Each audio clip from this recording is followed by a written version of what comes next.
Hello students, कैसे हो आप सभी। आई हो आप बिल्कुल बढ़िया होंगे।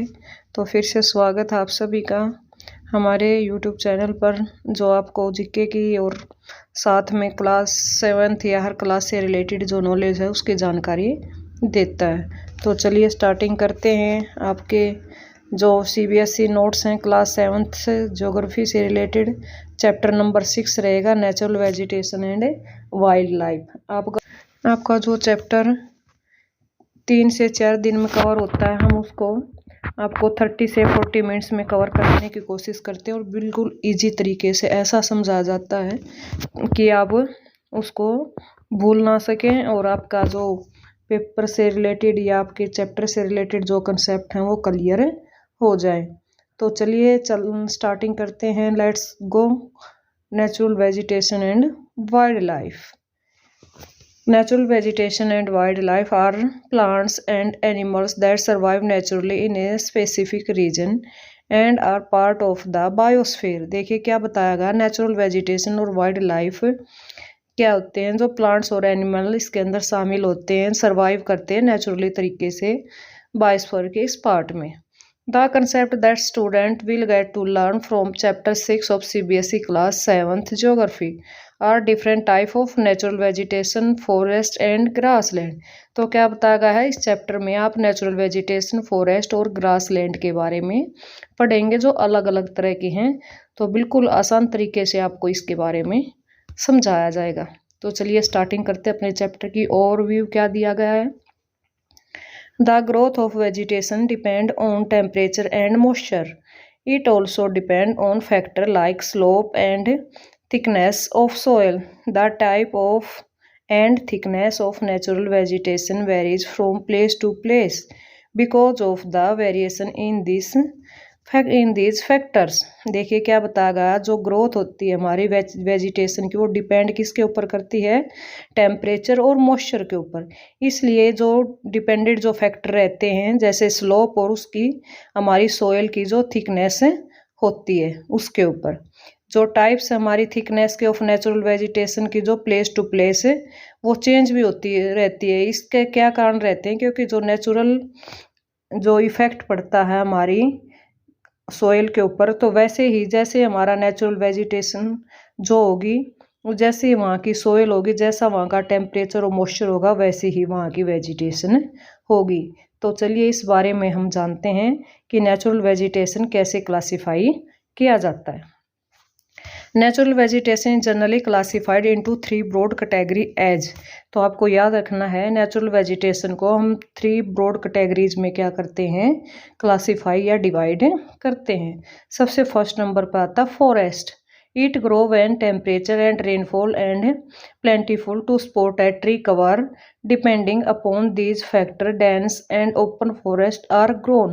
क्या बताया गया है कि जो फॉरेस्ट है ग्रो होते हैं, वहाँ के टेम्परेचर और वहाँ की जो रेनफॉल होती है वो सपोर्ट करती है ट्री को बढ़ाने में।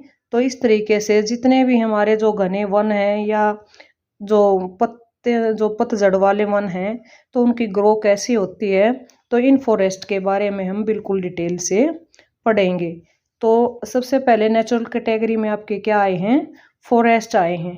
तो फॉरेस्ट को बिल्कुल ध्यान से कवर करना है कि फॉरेस्ट कितने तरह के होते हैं और कौन कौन से फॉरेस्ट कहाँ कहाँ पर पाए जाते हैं और कौन कौन से पेड़ पौधों के लिए इन फॉरेस्ट को जाना जाता है। तो चलिए स्टार्टिंग करते हैं। पहले 2 ब्रॉड कैटेगरी जो और हैं फॉरेस्ट के साथ साथ हैं, उनके बारे में जान लेते हैं कि 2 ब्रॉड कैटेगरीज में फॉरेस्ट के साथ और क्या क्या शामिल है। तो देखिए सेकंड कैटेगरी में आते हैं हमारे ग्रासलैंड। ग्रासलैंड क्या होते हैं, these grow in the region of moderate rain, यानी जहाँ पर कभी कभार बारिश हो जाती है तो उसमें क्या, उसको हम क्या कहते हैं, ग्रासलैंड बोलते हैं।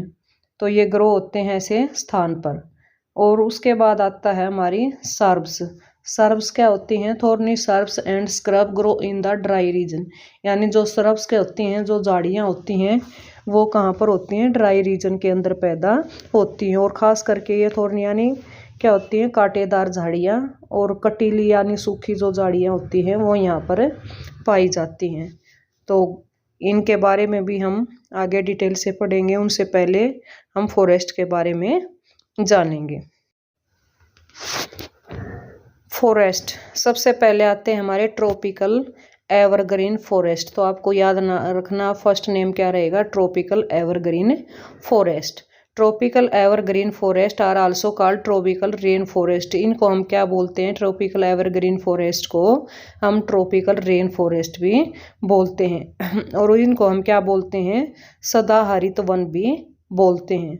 यानी हमेशा ये जो पेड़ होते हैं, ये जो फॉरेस्ट होते हैं, ये हमेशा हरे भरे रहते हैं। This thick forest occur in the region near the equator and close to the tropic. तो क्या बताया गया है कि ये जो मोस्टली जो वन है, सबसे ज़्यादा जो घने वन हैं, ये हमारी इक्वेटर के आसपास पाए जाते हैं। इक्वेटर के आप सभी को पता है, क्लास 6 में आपने पढ़ लिया होगा कि हमारी अर्थ है वो गोल है, उसके ऊपर क्या बनाई गई है, माने इमेजिन रेखा मानी है। तो बीच वाली को हम क्या बोलते हैं, जो बिल्कुल सेंटर में होती है अर्थ के, उसको हम इक्वेटर बोलते हैं। और ये जो वन है ये इक्वेटर के आसपास में पाए जाते हैं। These region are hot and receive heavy rainfall throughout the year. क्या बोलते हैं कि भाई यहाँ पर गर्मी भी होती है, लेकिन यहाँ पर सबसे ज़्यादा बारिश होती रहे, यानी हैवी रेनफॉल होती है पूरे साल। As there is no dry season, यहाँ पर कभी सूखा सीजन नहीं आता है। These tree do not shed their leaves, और इस वजह से जो ये ट्रीज हैं, जो पेड़ पौधे हैं, इनकी जो मतलब शेड जो छाया होती है बिल्कुल गहरी होती है। This is reason they are called evergreen forest. इसलिए इनको हम क्या मानते हैं, एवरग्रीन फॉरेस्ट इनको बोला जाता है। क्या बताया गया, देखिए दोबारा से सुनिए कि भाई ट्रॉपिकल एवरग्रीन फॉरेस्ट को हम ट्रॉपिकल जो रेन फॉरेस्ट भी बोलते हैं।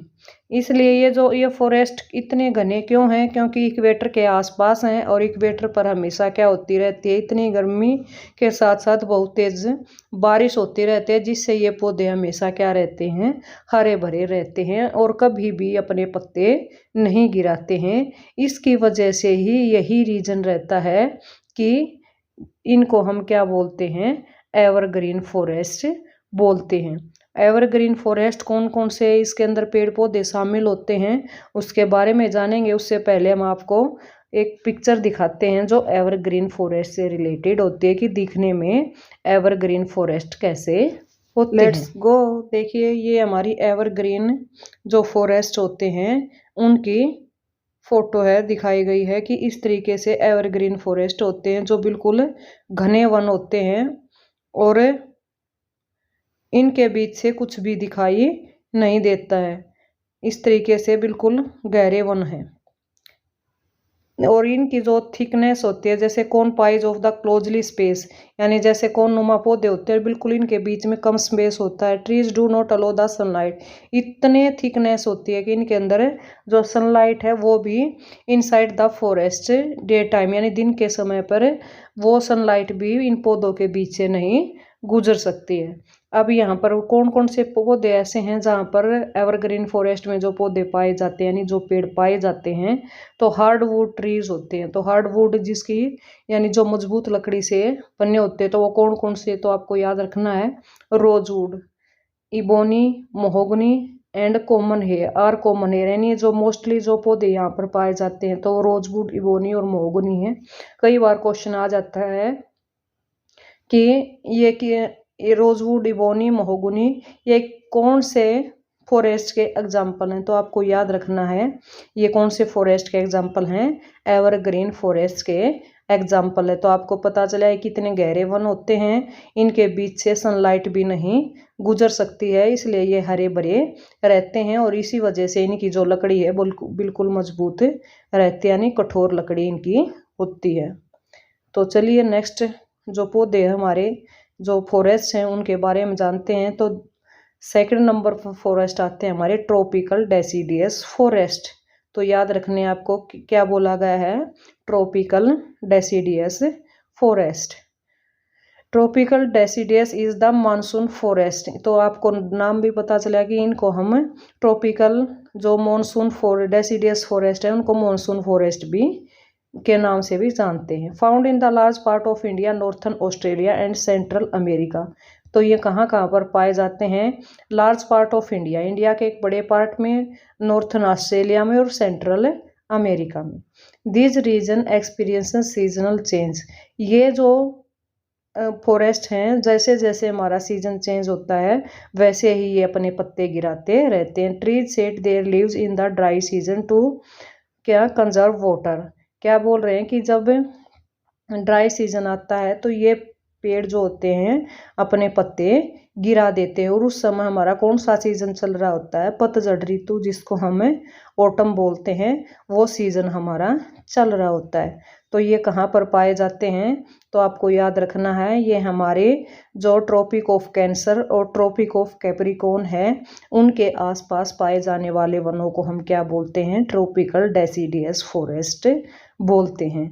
तो चलिए देखते हैं कैसे दिखने में ये किस तरीके दिखाई देते हैं। ये इस तरीके से दिखाई देते हैं जो हमारे ट्रॉपिकल डेसिडियस फॉरेस्ट होते हैं, क्योंकि इनके बीच से सनलाइट आराम से गुजर सकता है। The hardwood trees found in this forest. यहाँ पर भी हार्डवुड ट्रीज पाए जाते हैं। और वो कौन कौन से फॉरेस्ट के अंदर कौन कौन से पेड़ हैं जो पाए जाते हैं यहाँ पर? साल, teak, neem, sheesham, which are use to make furniture, transport and construction material. तो देखिए क्या बताया गया है, ये जो हार्डवुड ट्रीज हैं, इन फॉरेस्ट की मोस्टली जो लकड़ियां हैं वो फर्नीचर के और ट्रांसपोर्ट के और कंस्ट्रक्शन मटेरियल में काम आती हैं। तो ये कौन कौन से पौधे हैं जो इतनी चीज़ों में काम आते हैं? तो क्वेश्चन भी बन सकता है कई बार कि आप बताइए वो कौन से पेड़ पौधे या कौन से फॉरेस्ट हैं जिनकी लकड़ियां फर्नीचर, ट्रांसपोर्ट और कंस्ट्रक्शन मटेरियल के लिए कार्य या काम में आती हैं। तो वो क्या रहेगी? आपके ट्रॉपिकल डेसिडियस फॉरेस्ट। तो ये कौन कौन से पेड़ पौधे हैं आप देखते होंगे, नॉर्थ इंडिया में मोस्टली ये पेड़ पौधे आपके आसपास पाए जाते हैं, जैसे साल, टिक, नीम एंड शीशम। वेरी वेरी इंपॉर्टेंट रहेंगे। क्वेश्चन भी बनता है कि ट्रॉपिकल डेसिडियस फॉरेस्ट के जो ट्रीज हैं उनके एग्जाम्पल दीजिए। तो आपको ये 3-4 नेम हैं, आपको याद रखने हैं। अब बात आती है कि ट्रॉपिकल डेसिडियस फॉरेस्ट में कौन कौन से जो एनिमल्स हैं वो पाए जाते हैं। Tiger, lions, elephants, langur and monkeys are common animal of this region. तो आपको याद रखना है कि इसमें कौन कौन से पाए जाते हैं। टाइगर, लायन, एलिफेंट और लंगूर और मंकीज, ये क्या है? कॉमन एनिमल रहेंगे ट्रॉपिकल डेसिडियस फॉरेस्ट के। तो आपको पता चला कि tropical deciduous forest monsoon forest को कहते हैं। ये ट्रॉपिकल का एरिया में पाए जाते हैं जिसमें हमारी ट्रॉपिक ऑफ कैंसर, ट्रॉपिक और कैप्रिकॉर्न आती हैं। कौन कौन से इसमें पेड़ पौधे हैं और ये पेड़ पौधे क्या क्या बनाने के काम आते हैं और कौन कौन से इसके एनिमल हैं जो यहाँ पर पाए जाते हैं। तो अब आते हैं हमारे temperate evergreen forest. Temperate evergreen forest कहाँ पर मिलेंगे? The temperate evergreen forest are located mid latitude coastal region. आपने सुना होगा, जो आप पढ़ते हो 6th क्लास में आप पढ़ कर कि इक्वेटर से लेकर ट्रॉपिकल कैंसर तक और ट्रॉपिक ऑफ कैप्रिकॉर्न तक, उससे ऊपर आता है ट्रॉपिक ऑफ जो कैंसर से लेकर टेम्परेट जोन तक है, और कब का नीचे ट्रॉपिक ऑफ कैप्रिकॉर्न से लेकर टेम्परेट जोन साउथ में। तो यहाँ पर क्या पाए जाते हैं? हमारे टेम्परेट एवरग्रीन फॉरेस्ट पाए जाते हैं। तो ये कौन कौन सी कंट्रीज हैं जहाँ पर ये पाए जाते हैं? तो south east USA, south China, south east Brazil. ये जो बहुत हार्ड और सॉफ्ट वुड, यानी हार्ड भी होती है इनकी वुड और सॉफ्ट भी, ये ट्रीज कौन कौन से होते हैं? ओक, पाइन, इक्वेपलिट्स एसेट्रा, ये पौधे पाए जाते हैं। तो आपको पता चला टेम्परेट एवरग्रीन फॉरेस्ट कहाँ पर मिलते हैं। तो देखिए फोटो देखते हैं टेम्परेट एवरग्रीन फॉरेस्ट की, इस तरीके से दिखाई देते हैं। इसको हम क्या बोलते हैं? Temperate evergreen forest. जो ये भी हरे भरे रहते हैं बर्फ से। आगे देखिए, अब हमारे आते हैं टेम्परेट डेसिडियस फॉरेस्ट। तो टेम्परेट डेसिडियस फॉरेस्ट कहाँ पर मिलते हैं ये भी पता चलेगा। Temperate deciduous forest are found towards higher latitude, तो आपको ये पता चला किसके ऊपर होती है, हायर लैटिट्यूड्स के ऊपर होती है। हमारी दो तरह की लाइंस होती हैं अर्थ के ऊपर जो इमेजिन है, लैटिट्यूड्स और लॉन्गिट्यूड्स। तो लैटिट्यूड्स के ऊपर मिलते हैं, they are found in northern east part of the USA, China, New Zealand and Chile, also found in the coastal region of western Europe. तो ये कंट्रीज हैं जहाँ पर नॉर्थर्न ईस्ट पार्ट जो रहेंगे यूएस के, चाइना के, न्यूजीलैंड के और चिले के, यहाँ पर coastal region western part Europe का रहेगा। यहाँ पर टेम्परेट डेसिडियस फॉरेस्ट पाए जाते हैं। They shed their leaves in the dry season, ये क्या करते हैं, जब ड्राई सीजन आता है यानी ऑटम सीजन आता है तब ये अपने पत्ते गिरा देते हैं। अब कौन कौन से पौधे यहाँ पर कॉमन होते हैं, देखिए ओक, एस, बीच, तो ये आपको याद रखना, ये पौधे पाए जाते हैं। अब देखते हैं animals, deer, foxes, wolves are the animal commonly found, तो यहाँ पर ये कॉमनली क्या पाए जाते हैं, जो एनिमल्स पाए जाते हैं। बर्ड्स लाइक जो pheasants and मोनाल्स also found here, तो यहाँ पर कुछ दो बर्ड्स के नाम भी दिए गए हैं, तो ये भी आपको याद रखना है। तो कौन कौन से हैं, जो फिजेंट्स एंड मोनाल्स यहाँ पर बर्ड्स मेन हैं। तो हमने टेम्परेट डेसिडियस के बारे में पढ़ा है, तो अब इसकी फ़ोटो देखेंगे किस तरीके से इसकी इमेज दिखाई देती है कि टेम्परेट डेसिडियस फॉरेस्ट कौन से होते हैं, ये उसकी इमेज है। आप बिल्कुल ध्यान से इसको देख सकते हैं। नेक्स्ट आते हैं हमारे Mediterranean vegetation. The west and south west margin of the continent are covered with Mediterranean vegetation. It is mostly found in area around the Mediterranean Sea in Europe, Africa and Asia. तो Mediterranean vegetation के बारे में बताया। देखिए हमने किसके बारे में पढ़ा, एवरग्रीन फॉरेस्ट के बारे में, एवरग्रीन डेसिडियस फॉरेस्ट के बारे में, उसके बाद टेम्परेट एवरग्रीन फॉरेस्ट के बारे में, टेम्परेट डेसिडियस फॉरेस्ट के बारे में। अब हम पढ़ रहे हैं मेडिटेरियन वेजिटेशन के बारे में। तो ये आपको कहाँ कहाँ मिलती है, तो एरिया बताए गए हैं कौन कौन से, यूरोप, अफ्रीका और एशिया में ये पाई जाती है। तो इस तरीके से ये फॉरेस्ट हैं जो दिखाई देते हैं, किसके, जो मेडिटेरियन फॉरेस्ट होते हैं। चलिए next, the kind of vegetation also found outside and actual Mediterranean region in California in the USA, south west Africa, south western south America, south west Australia, और citrus fruit such as orange, figs, olives and grapes are commonly cultivated here. तो क्या बताया गया है कि भाई यहाँ पर काइंड ऑफ वेजिटेशन की, यहाँ पर जो वेजिटेशन के काइंड हैं outside the actual Mediterranean reason में होते हैं। तो ये इलाका है, जो ये एरिया है कौन सा है, कैलिफोर्निया यानी यूएसए, यूएसए का जो रीजन रहता है कैलिफोर्निया, साउथ वेस्ट अफ्रीका का, अफ्रीका का क्या रहेगा, साउथ वेस्ट का, और साउथ अमेरिका का साउथ वेस्ट इलाका, और ऑस्ट्रेलिया का भी साउथ वेस्ट जो एरिया इसके अंदर शामिल है। अब यहाँ पर क्या बताए गए कि सिट्रस फ्रूट यहाँ पर पाए जाते हैं, खास करके orange, fig, olives and grapes are commonly cultivated here की। मोस्टली यहाँ पर ये जो फ्रूट्स हैं, इस तरीके के जो खट्टे फ्रूट्स हैं इसके अंदर पाए जाते हैं मेडिटेरियन फ्रूट्स के जो फॉरेस्ट होते हैं वहाँ पर।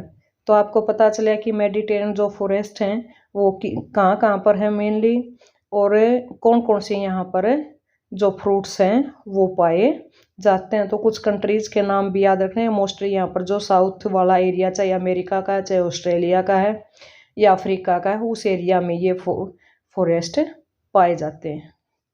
तो चलिए नेक्स्ट जानते हैं नेक्स्ट फॉरेस्ट के बारे में कि कौन से फॉरेस्ट और पाए जाते हैं।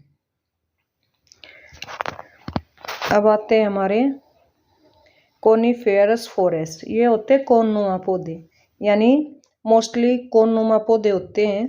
तो ये कहाँ कहाँ पर पाए जाते हैं, तो चलिए higher latitude of the northern hemisphere, जो हमारा नॉर्दर्न हेमिस्फेयर होता है उसके हायर लैटिट्यूड पर। आपको लॉन्गिट्यूड और लैटिट्यूड तो 6th क्लास में पढ़ा दिया गया होगा। अगर न समझ में आ रहा है तो प्लीज़ कमेंट करके पूछ सकते हैं कि आपको लैटिट्यूड्स क्या होते हैं और लॉन्गिट्यूड से क्या होते हैं। तो हमारे दो हेमिस्फेयर होते हैं, नॉर्दर्न हेमिस्फेयर और सदर्न हेमिस्फेयर। तो ये जो फॉरेस्ट हैं ये कौन से हेमिस्फेयर में पाए जाते हैं, तो हमारे जो नदर्न हेमिस्फेयर हैं, जिसको हम क्या बोलते हैं, स्पेक्टकुलर कोनिफरस फॉरेस्ट भी बोलते हैं। These are also called taiga, तो इनका एक नाम और होता है टैगा। इनको हम टैगा वन भी बोलते हैं, या कोन नुमा पौधे भी बोलते हैं, या कोनिफेरस भी बोलते हैं। तो आपको पता होना चाहिए कि कौन से फॉरेस्ट है, कोनिफेरस फॉरेस्ट भी हैं और टैगा फॉरेस्ट भी हैं। These forest are also seen in the higher altitude, ये हमें कहाँ पर दिखाई देते हैं, बिल्कुल हायर एल्टीट्यूड्स के ऊपर ये जो पौधे हैं दिखाई देते हैं। तो अभी यहाँ पर कौन कौन से पौधों की वैरायटीज हैं वो देखिए।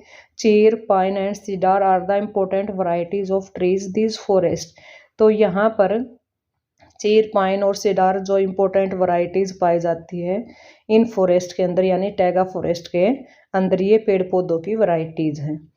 Silver fox, mink and polar bear are the common animal found here, यानी यहाँ पर ये कॉमन जैसे सिल्वर फॉक्स हो गया, मिंक और पोलर बियर, ये यहाँ एनिमल यहाँ पर पाए जाते हैं मोस्टली। तो आपको ये बात भी याद रखना है। तो चलिए नेक्स्ट स्टार्टिंग करते हैं। एक बार उससे पहले हम देखते हैं कि जो हमारे कोननुमा पौधे हैं वो पौधे किस तरीके से दिखाई देते हैं। तो चलिए देखते हैं। ये आगे हमारे इस तरीके से ये पौधे जो होते हैं दिखाई देते हैं। लाइक एज जैसे हमारे एवरग्रीन फॉरेस्ट दिखाई देते थे वैसे ही ये फॉरेस्ट भी दिखाई देते हैं, लेकिन ये हायर एल्टीट्यूड के ऊपर पाए जाते हैं। अब आते हैं हमारे ग्रासलैंड, जो हमने सेकंड पार्ट पढ़ा था फॉरेस्ट के बाद। हमारी 3 ब्रॉड कैटेगरी थी। सबसे पहले थे फॉरेस्ट, तो हमने सबसे पहले फॉरेस्ट के बारे में जाना जो 5 डिफरेंट टाइप्स के थे। अब जानेंगे ग्रासलैंड के बारे में। तो ट्रॉपिकल ग्रासलैंड, तो आपको याद रखना tropical grassland. These occur on either side of the equator and extend to the tropics. तो किसके ऊपर पाया जाता है ये, इक्वेटर और एक्सटेंड द ट्रॉपिक के ऊपर पाया जाता है। This vegetation grow in areas of moderate to low amount of rainfall. क्या बताया है कि ये जो वेजिटेशन ग्रो करती है moderate of low amount of rainfall, यानी जो बारिश की जो रेनफॉल की जो अमाउंट होती है वो कम होती है, वहाँ पर ये पौधे पाए जाते हैं। The grass can grow very tall about 3 to 4 metres in height, यानी जो ग्रास होती है वो 3 से 4 मीटर यहाँ की लंबी ग्रास होती है। Savanna grassland of Africa are of this type, यानी हमारे जो अलग अलग घास के मैदानों के नाम हैं। तो जो आपको याद रखना, जो सवाना नाम के जो घास के मैदान हैं वो कहाँ पर पाए जाते हैं, अफ्रीका के अंदर पाए जाते हैं।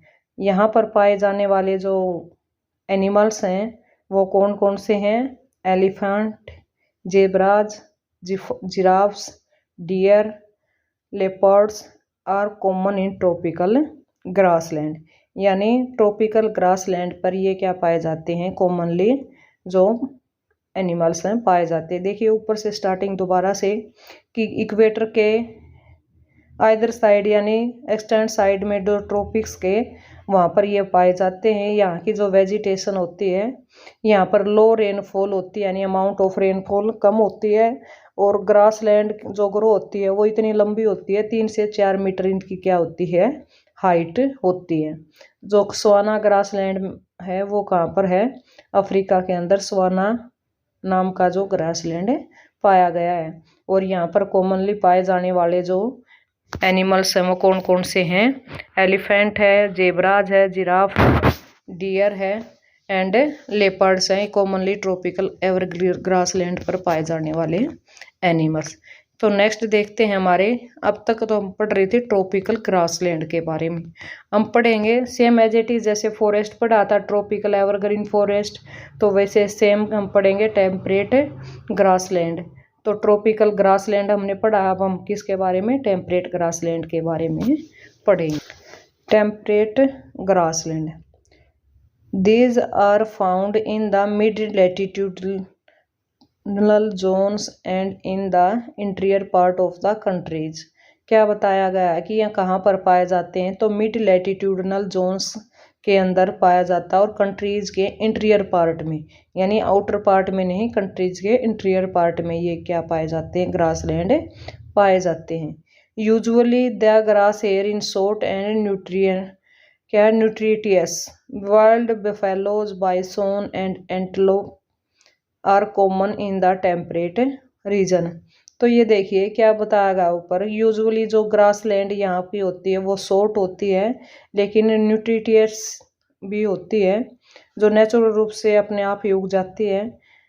जैसे हमने वहाँ पढ़ी थी कि जो ट्रॉपिकल ग्रास लैंड है कि वहाँ की जो घास होती है वो 3 से 4 मीटर की उसकी हाइट होती है, तो वो ट्रॉपिकल ग्रास लैंड थे। यहाँ पर जो घास की हाइट है वो छोटी है और कहाँ पर पाई जाती है, ये कंट्रीज के जो इंटीरियर पार्ट होता है उसके अंदर। आगे क्या है कि वाइल्ड बफेलोज है, बाइसोन है या एंटलोप्स है, commonly in the temperate reason, ये टेम्परेट रीजन के अंदर आर पाए जाते हैं। ये आती है जो टेम्परेट ग्रासलैंड थी हमारी, उसकी इमेज से दिखाई देती है। नेक्स्ट जो पढ़ेंगे हम किसके बारे में पढ़ेंगे, thorny ब्यूसीज।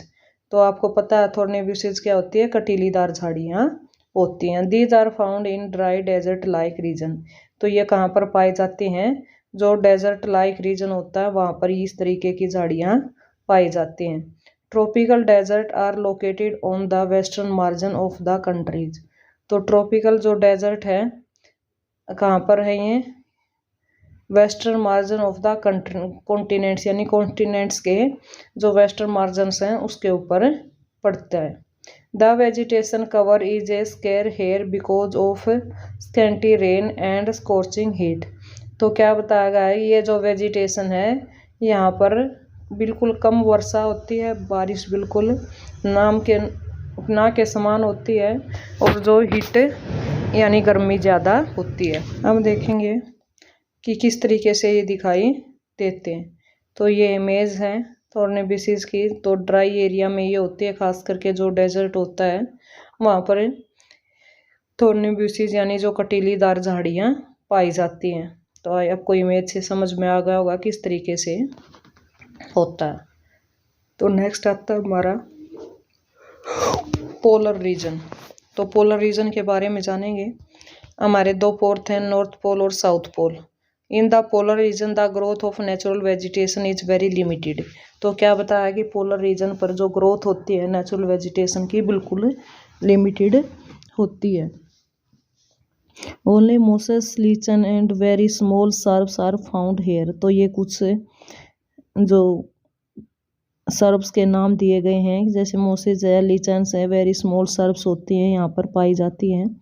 It grow during the very short summer. तो यहाँ पर जो समर सीजन होता है, क्योंकि यहाँ पर बर्फ़ ही बर्फ़ रहती है पूरा साल, तो समर सीजन बिल्कुल शॉर्ट होता है कुछ टाइम के लिए। This is called tundra type of vegetation. तो इसको आपको याद रखना है, जो पोलर रीजन में पाए जाने वाली वेजिटेशन है उसको हम क्या बोलते हैं, टुंड्रा टाइप वेजिटेशंस भी बोलते हैं। तो टुंड्रा टाइप वेजिटेशन कहाँ पर होती है, हमारी पोलर रीजन में पाई जाती है।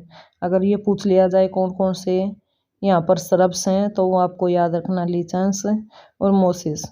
तो यहाँ पर वेरी स्मॉल श्रब्स पाए जाते हैं। तो चलिए देखते हैं आगे। क्वेश्चन दिए गए हैं। चैप्टर हमारा कंप्लीट हो गया है। जो हम फॉरेस्ट के बारे में, ग्रासलैंड के बारे में और सर्ब्स के बारे में जानना है, तो उसके रिलेटेड 2-4 क्वेश्चन दिए गए हैं। एक बार इनसे पता चलेगा कि किस तरीके के जो क्वेश्चन है आपके एग्जाम में आएंगे। तो सबसे पहले क्वेश्चन है, व्हाट इज डेसिडियस ट्रीज। तो डेसिडियस ट्रीज क्या होता है, some trees are and shrubs unlike evergreens lose their leaves and become dormant during the winter. These trees plant are of the deciduous types. तो क्या बताया गया है कि कुछ पेड़ पौधे और कुछ झाड़ियाँ या कुछ सर्ब्स ऐसी होती हैं जो एवरग्रीन, जो अपनी लॉस यानी खो देते हैं और अपने पत्ते गिरा देते हैं जब विंटर सीजन का टाइम आता है। तो इस तरीके के जो प्लांट्स होते हैं उनको हम क्या बोलते हैं, डेसिडियस टाइप्स फॉरेस्ट बोलते हैं। नेक्स्ट क्वेश्चन आता है हमारा विच regions come under the Mediterranean part. The Mediterranean region are the coastal areas around the Mediterranean Sea. The Mediterranean is at the crossroad of three countries, Europe, Africa and Asia. तो क्या बताया है कि भाई कौन सी जो कंट्रीज हैं या कॉन्टिनेंट्स हैं जहाँ पर मेडिटेरियन रीजन पाया जाता है। तो आपको याद रखना मेन जो हमारी जो 3 कॉन्टिनेंट्स रहेंगे, यूरोप, अफ्रीका और एशिया, जहाँ पर मेडिटेरियन रीजन्स पाए जाते हैं, यानी जो पेड़ पौधे हैं वो पाए जाते हैं। तो 3 कॉन्टिनेंट्स आपको याद रखना कौन कौन से रहेंगे, यूरोप, अफ्रीका एंड एशिया। और एशिया सबसे बड़ा कॉन्टिनेंट्स है वर्ल्ड का, आपको पता होगा। तो फर्स्ट नंबर पर आता है और भारत और चाइना उसी के ऐसे रहेंगे जिनमें सबसे ज़्यादा पॉपुलेशन पाई जाती है। नेक्स्ट क्वेश्चन जो रहेगा हमारा, what are the types of grassland, कि भाई जो ग्रासलैंड है वो कितने टाइप्स के होते हैं। तो वैसे मैंने पहले ही बता दिए हैं आपको, टेम्परेट ग्रासलैंड और tropical grassland and steppe grassland are 3 main types of grassland. तो 2 टाइप्स को आपको पूर्ण रूप से बता दिया गया। तो तीसरा कौन सा दिया है आपको, स्टेपी ग्रासलैंड दिया गया है। 3 टाइप के ग्रासलैंड होते हैं। तो 2 मेनली आपको बताए गए हैं, कई बार 2 भी आ जाता है आपके क्वेश्चन पेपर में, ट्रॉपिकल ग्रासलैंड और temperate grassland. Thank you student, I hope आपको बिल्कुल चैप्टर समझ में आ गया होगा। अगर कुछ डाउट रहता है तो आप कमेंट करके बता सकते हैं कि आपको कहाँ पर डाउट लगा, तो आपको दोबारा से उसका आंसर दे दिया जाएगा। अगर आपको पसंद आई है तो प्लीज़ जाते जाते वीडियो को लाइक करें, अपने दोस्तों से शेयर करें ताकि उनका भी फ़ायदा हो सके और उनकी भी एग्ज़ाम में हेल्प हो सके। और किसी भी डाउट के लिए कमेंट ज़रूर करें। जाते जाते चैनल को लाइक करें ताकि हमारा हौसला बना रहे और हम आपके लिए ऐसे ही जो 3 से 4 दिन में पूरा होने वाला चैप्टर आपको सिर्फ 20 से 30 मिनट में आपको कवर करा के दे दें और चैप्टर का कंसेप्ट आपको समझ में आ जाए और आपके लिए आसान हो जाए चैप्टर को पढ़ना। आप कभी भी इसको मुश्किल न माने। तो प्लीज़ जाते जाते चैनल को क्या करें, सब्सक्राइब करें। थैंक यू, मिलते रहेंगे आपको ऐसे ही नॉलेजेबल वीडियो के साथ।